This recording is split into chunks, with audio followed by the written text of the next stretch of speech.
الحمد لله نحمده ونستعينه ونستغفره ونؤمن به ونتوكل عليه ونعوذ بالله من شرور أنفسنا ومن سيئات أعمالنا من يهده الله فلا مضل له ومن يضلل فلا هادي له نشهد أن لا إله إلا الله ونشهد أن محمدا عبده ورسوله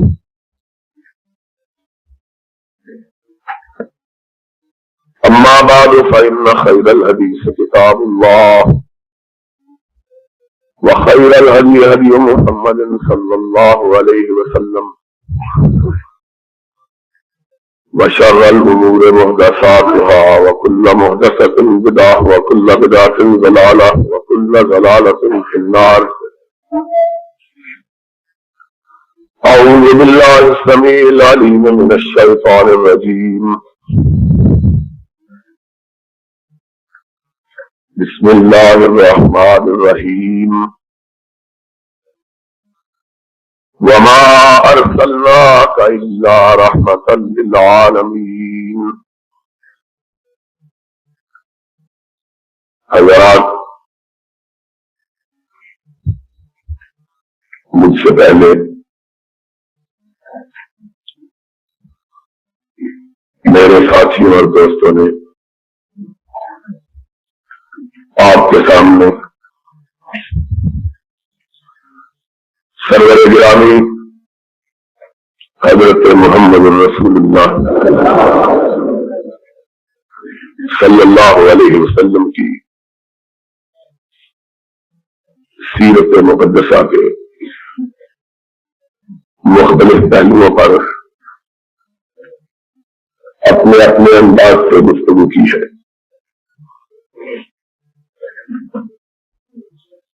اور مولانا قاری عبدالحفیظ صاحب نے اپنی انتہائی خوبصورت اور رقت آمیز تقریر میں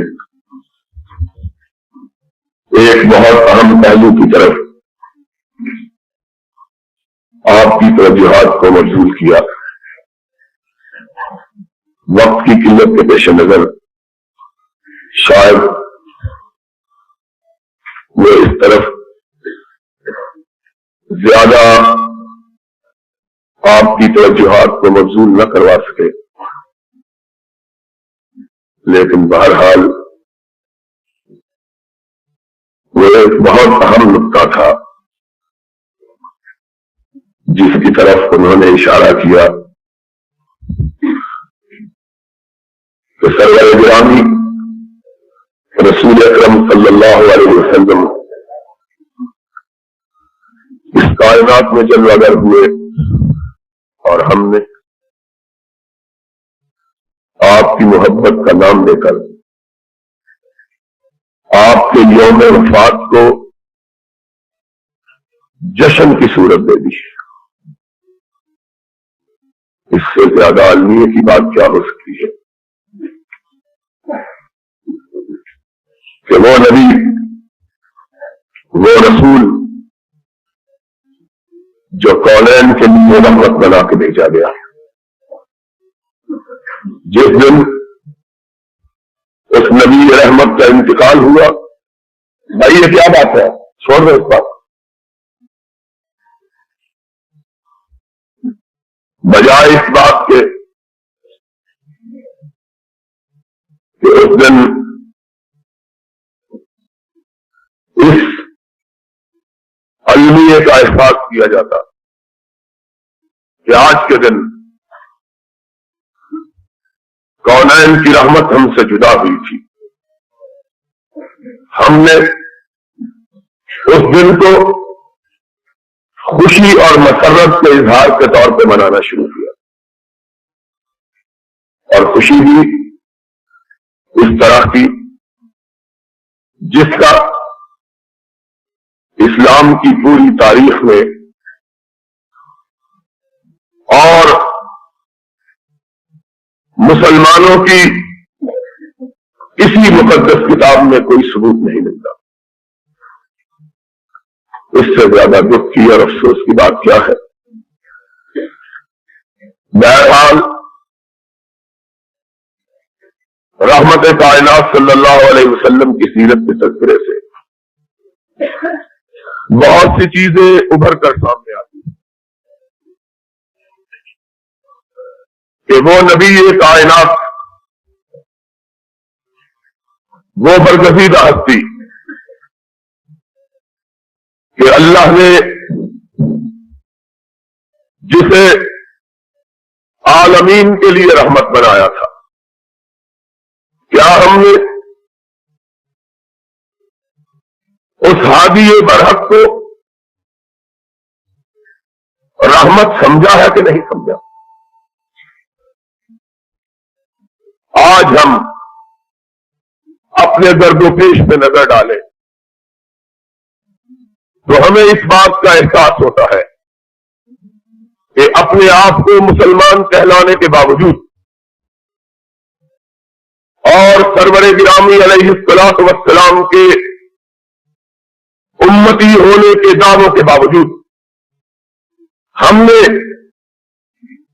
اس رحمت سے کوئی حصہ حاصل نہیں کیا ہے۔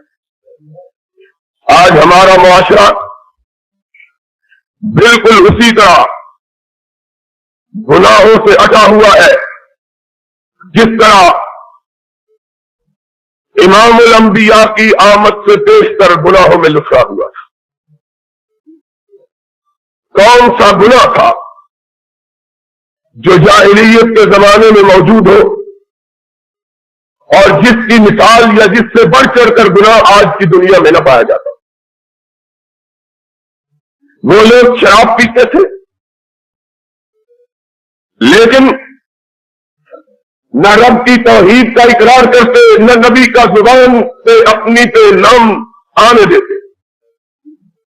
وہ لوگ جوا کھیلتے تھے لیکن اپنے آپ کو کسی مذہب کا پیروکار نہیں کہتے تھے۔ وہ لوگ بدکاری کا ارتکاب کرتے تھے لیکن کسی نبی سے اپنی نسبت نہیں جوڑتے تھے۔ وہ لوگ خواتین کی آبرو اور عزتوں سے کھیلتے تھے لیکن اپنے آپ کو کسی مذہب کا پابند نہیں کہتے تھے۔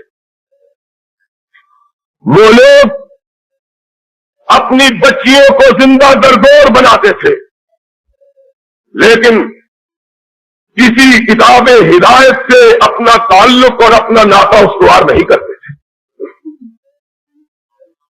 وہ لوگ دوسروں کا مال ہڑپ کرتے، انہیں غصب کرتے، ان کو لوٹتے لیکن اپنے آپ کو امام الانبیاء کا امتی نہیں بتلاتے تھے۔ بزدلی ان کا شعار تھی، کمزوری پسپائی ان کا خاصہ تھی لیکن ان کا رشتہ کسی بہادر سے نہیں تھا۔ آج ہم سوچیں کہ ہم نے اپنا رشتہ اس پوتر طاہر و مطہر نبی سے جوڑا جس نے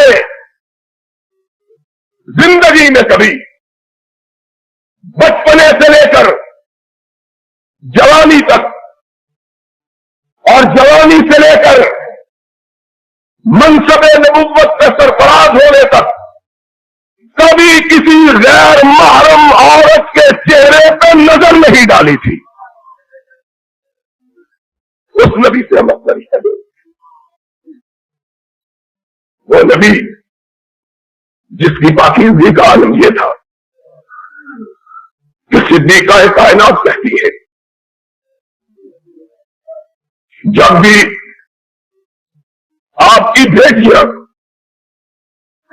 آپ کی امت کی بیویاں جو نبی کی بیٹیوں کی حیثیت رہتی ہے، آپ کی بارگاہ میں دین کے مسائل پوچھنے کے لیے آتی، 4 گز کے چھوٹے سے کمرے کو وہ 5 نبی 2 حصوں میں تقسیم کر دے گا۔ اپنی اس چادر کو اتارتا جس چادر کا تذکرہ آسمان والے نے اپنے قرآن میں کیا ہے، یا ایھا المدثر، یا ایھا المزمل، اور اسے چھوٹے سے حجرے میں تان دیتا اور ارشاد فرماتا، میری بیٹیوں اپنے باپ سے بھی مسئلہ پوچھنا ہے تو پردے کے پیچھے سے آ کے پوچھو، اس نبی سے ہمارا رشتہ ہے کہ اگر ایک عورت آئی کہ آقا میں نے آپ کے مذہب کو سنا، میں نے آپ کی تعلیمات کو جانا، میں نے اپنے ارشاد آپ کے ارشادات سے اپنے سینے کو منور کیا، آقا میں اسلام لانے کے لیے آپ کی خدمت اقدس میں حاضر ہوں، مجھے بتلائیے میں مسلمان کیسے ہوں؟ سرور گرامی علیہ الصلوۃ والسلام نے پردے کے پیچھے سے جواب دیا، بیوی اسلام لانے کا طریقہ عرش والے نے خود بتلایا ہے، یا ایھا النبی اذا جاءک المؤمنات یبایعنک علی الا یشرکن باللہ شیئا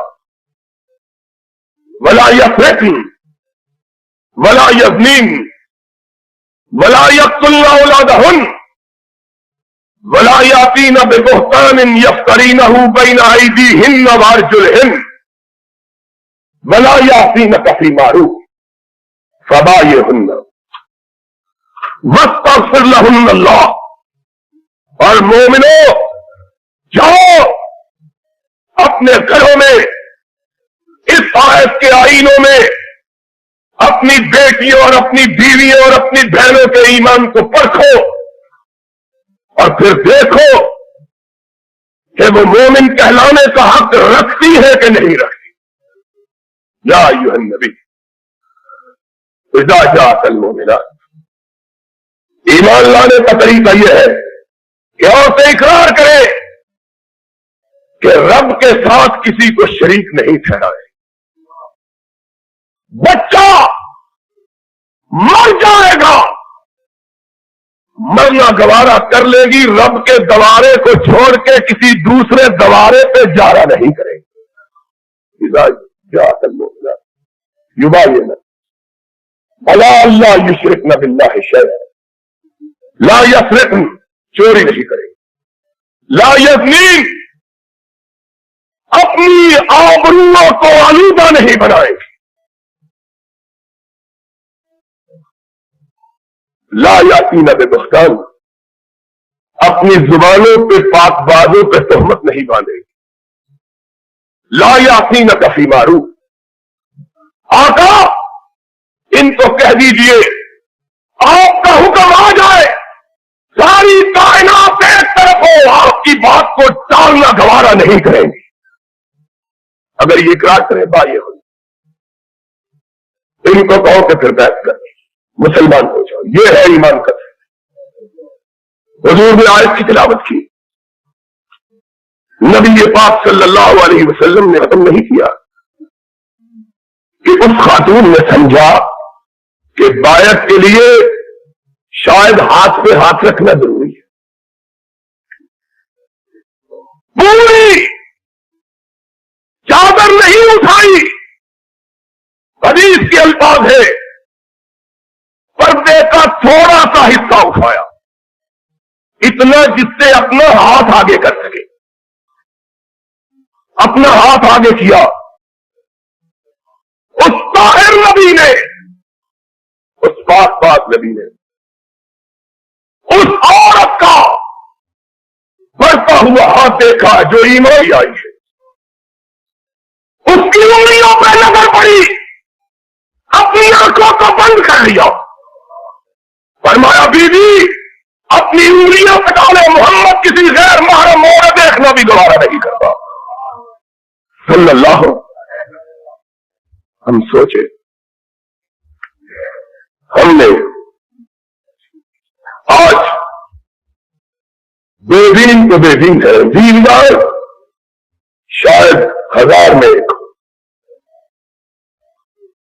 اور آج وہ حدیث سمجھ میں آتی ہے کہ رحمت کائنات نے کہا تھا کہ 999 جہنم میں جائیں گے، صرف ایک جنت میں جائیں گے۔ اللہ کے رسول 999 فرمایا ہاں جنت آسان نہیں ہے۔ آج سوچو ہم یہ جشن منائے، گورنر صاحب نے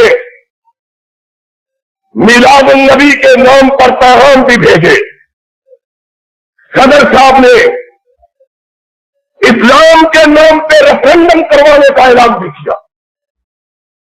ہم سے اسلام کے نام پہ ووٹ مانگنے والوں پہلے اپنے 5 خود کے وجود پر اسلام نافذ تو کرو،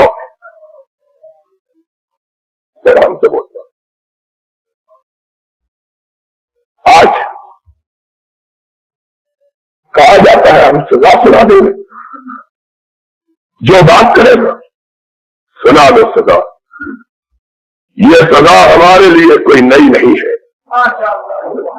مکے والوں نے میرے آقا کو بھی سزا سنائی تھی، انہوں نے بھی سزا کا اعلان کیا۔ اس کی سزا قتل ہے، انہوں نے بھی اپنے فوجی اپنے سپاہی بھیجے تھے، جو مل کے حملہ کرو، مل کے وار کرو، تاکہ کسی ایک کی تلوار پہ خون کے داغ نہ ہو، سب پہ ہو۔ اور جب گروہ مل کر وار کرے گا تو پھر کسی ایک پہ الزام نہیں لگے گا۔ عرش والوں نے کہا تم سزا سنا چکے، دینے کا ارادہ کر چکے، تم سزا دینے کے لیے آؤ، میں اکیلا بچانے کے لیے آ رہا ہوں۔ سزائیں ہمارے لیے تو نہیں ہے، نہ دھمکیاں نہیں ہے، نہ اعلانات نہیں، لیکن جو امام الانبیاء کو رحمت کائنات سمجھتے ہیں، جب تک زمانے میں وہ رحمت عام نہیں ہو جاتی وہ اپنی گردنوں کو کٹا سکتے ہیں، جھکانا گوارا کر سکتے ہیں، اس سے کیا فرق پڑتا ہے؟ رات کی تاریکی میں نکلے، تلواریں چمک رہی ہیں، دروازہ کھولا، اندھیری رات میں چمکتی ہوئی تلواروں پہ نظر پڑی، عرش والے کی طرف نگاہ اٹھائی، اور اس نگاہ کا کیا کہنا ہے؟ یہ نگاہ عرش کی طرف اٹھتی ہے تو قبلہ تبدیل ہو جاتا ہے، یہ نگاہ عرش کی طرف اٹھتی ہے تو قرآن نازل ہونا شروع ہو جاتا ہے، یہ نگاہ اٹھتی ہے تو عائشہ کی عصمت کے لیے 18 آیتیں قرآن میں نازل ہو جاتی ہیں۔ اس نگاہ کا کیا کہنا؟ نگاہ اٹھی، آسمان سے آواز آئی، کیا بات ہے؟ اللہ، چاروں طرف دشمن کھڑا ہے، تلواریں چمک رہی ہیں۔ عرش والے نے کہا دشمن چاروں طرف کھڑا ہے، رب تیرے ساتھ کھڑا ہے۔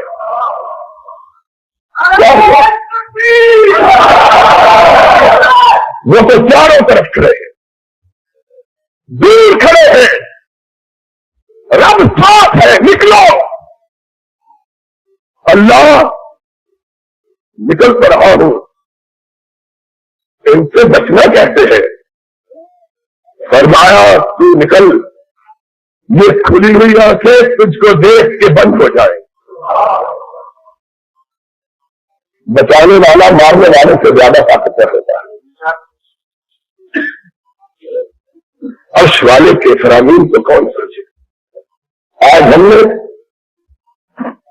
رحمت کائنات کی سیرت پاک کے تذکروں کو صرف زلفوں تک، آپ کے حسن و جمال تک،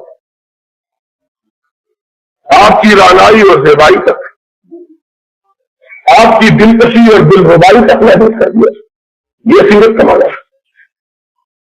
سیرت کون سنے؟ اور سنانے والے نام نبی کی سیرت کا لیتے ہیں، بیان حکمرانوں کی سیرت کرتے ہیں. کس طرح سیرت کیا؟ نام نبی کی سیرت کا اور بیان حکمرانوں کی سیرت. ان کے قصیدے کل اخبار میں چکا ہے. ایک مولوی، اللہ ان کا سایہ ہمیشہ قائم رکھ رہا. ہم نے کہا لکھنے والے سائے اور سمجھنے والے سائے کبھی باقی نہیں رہتے. کون رہا ہے اس کائنات؟ مٹے نامیوں کے نشاں کہتے ہیں. دعائیں مانگنے والے بھی ساتھ ہی چلے جاتے. پھر کوئی نہ دعا مانگنے والا ہوتا ہے نہ جس کے لیے دعا مانگی جاتی ہے، وہ دونوں نہیں رہتے. دعائیں مانگی جاتی. اگر ان مولویوں کی دعائیں قبول ہو جاتی تو آج پہلے مرے ہوئے کبھی نہ مرتے. پہلے مرے ہوئے کبھی، وہ ابھی تک تلوار ہمارے سر پہ لٹکائے رہتے. لیکن جب وقت آیا، نہ مولویوں کی دعائیں کام آئی، نہ مولوی کام آئے، نہ امام ضامن مانگنے والے کام آئے، نہ امام ضامن کام آیا. کیا کرتے؟ یاد رکھو، حضرت محمد الرسول اللہ صلی اللہ علیہ وسلم کی سیرت کا معنی یہ ہے کہ ہم اپنی زندگیوں کو اس کالم میں ڈالیں جس کالم میں رحمت للعالمین ڈھال کر بھیجے گئے تھے. اپنے اندر خلاف چور بازاری، جوا، سود خوری، رشوت ستانی، شراب، بدکاری. کعبے کا رب گواہ ہے، تب اس قدر نہ تھی جس زمانے کو جاہلیت کا زمانہ، اس قدر عام نہ. حیرانگی یہ ہے کہ ان کا عذر تو شاید قابل قبول ہو کہ ان کی ہدایت کے لیے کوئی پیغمبر نہیں آیا. تمہاری ہدایت کے لیے تو رحمت کائنات آئے. تمہارا عذر وقت کی بات جانے کیا قابل قبول؟ کون سا گناہ ہے، کون سا جرم ہے جس کی اس ملک کے اندر وجود پہ شبہ ہے اور جس کو سرپرستی حاصل؟ اس ملک میں حدود آرڈیننس نافذ کیے گئے. کہا گیا زانی کو سنسار کیا جائے گا، شراب پینے والے کو کوڑے مارے جائیں گے، چور کے ہاتھ کاٹے جائیں گے، تہمت لگانے والے کو برے مارے جائیں گے. اور اسلام اعلان ہی رہا، شرمندہ مانا نہ ہو سکا. کیوں؟ وہ جذبہ کہاں سے لائے جو سرمایہ کائنات نے اپنے صحابہ میں پیدا کیا تھا؟ وہ کہاں سے لائے؟ ان حدود کو نافذ کرنے کے لیے فاروق کی ضرورت ہے. فاروق کی. ان قوانین کو نافذ کرنے کے لیے صدیق کی ضرورت ہے. صدیق کی. اس دستور کو نافذ کرنے کے لیے ذی-النورین کی ضرورت ہے. ذی-النورین کی. اس کے لیے علی حیدر کرار کی ضرورت ہے. علی کی. کہاں سے لایا؟ یارو، بات بہت تلخ ہے، لیکن جو لوگ اپنے بارے میں ہر پہ اختلاف سننا بھی گوارا نہ کرے، آج جو آرڈیننس آیا ہے، رش بہت ہو گیا ہے، گرمی ہو گئی ہے. جو لوگ اس حال میں بھی دیوانوں کا کبھی اتنا اجتماع نہیں دیکھا تھا، اللہ کے فضل سے پھر آج باتیں بھی کھل کر ہوگی انشاءاللہ.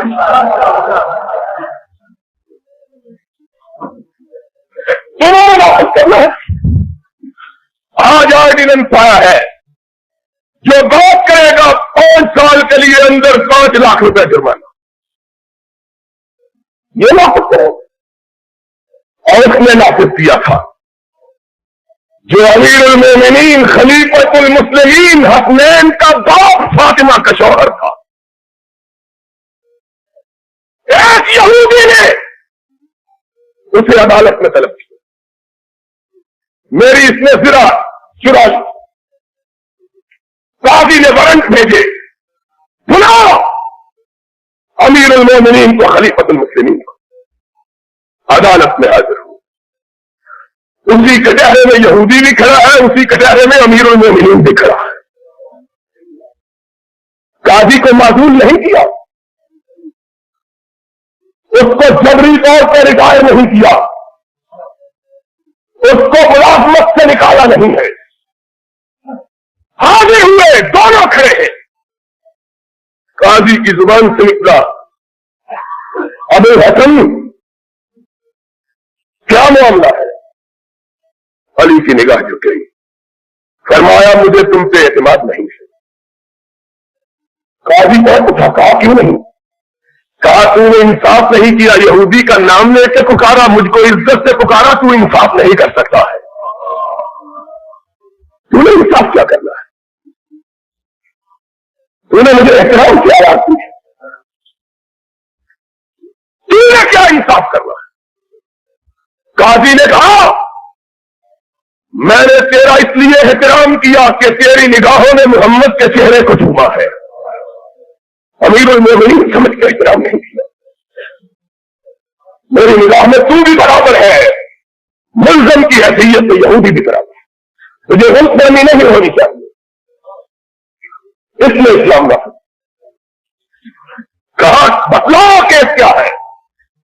یہودی نے کہا میری ذرا اس کو چرا لی ہے، فرمایا جھوٹ بولتا ہے ذرا میری، کہا گواہ لو، ارے اس کو گواہ پیش کیا جسے سرور کائنات نے جوانہ نے جنت کا سردار کہا ہے، اپنا بیٹا حسن، اپنا بیٹا حسین، قاضی نے سر اٹھایا شرح میں، کہا گواہی مستند ہے، یہ گواہ قابل قبول نہیں ہے، علی کی پیشانی پہ شکنے پڑ گئی، کہا اگر جنت کے جوانوں کے سردار گواہ قابل قبول نہیں تو اور کون ہے؟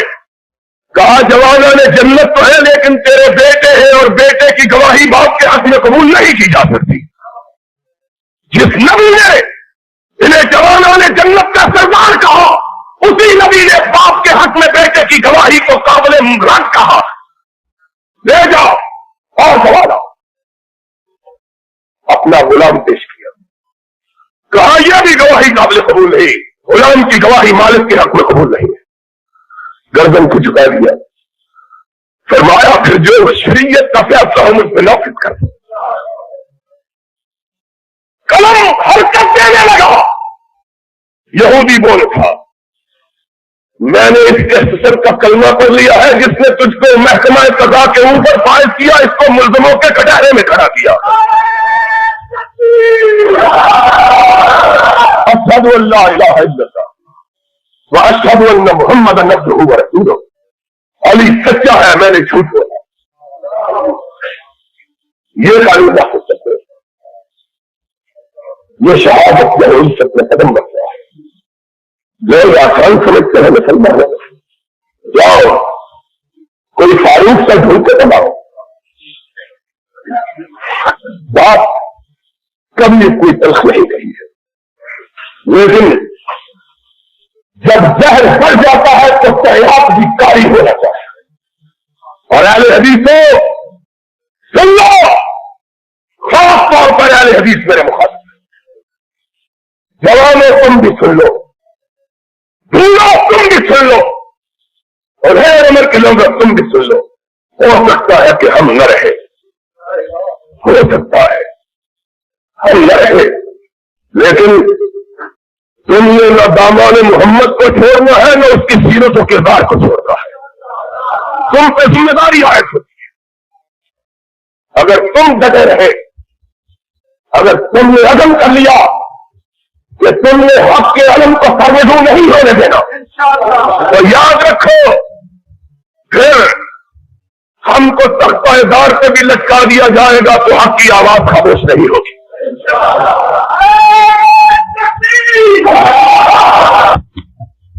بات کہنا جرم ہے، دیکھیں رب کی قسم ہے، ہماری بھی دیکھتے ہیں، ہماری بھی دیکھتے ہیں، ہمیں بھی ان کا خیال ہے، لیکن ایک طرف اپنی بیٹیوں کو دیکھتے ہیں، ایک طرف مدینے والے آقا کو دیکھتے ہیں۔ مدینے والے آقا اگر تیری آبرو پہ دھبا پڑ گیا تو ہماری زندگی کس کام کی ہے؟ لوگ کیا کہیں گے کہ ایک دن آیا تھا کوئی حق کہنے والا باقی نہیں رہا تھا، ہم سے اسلام کے نام پہ ووٹ لیں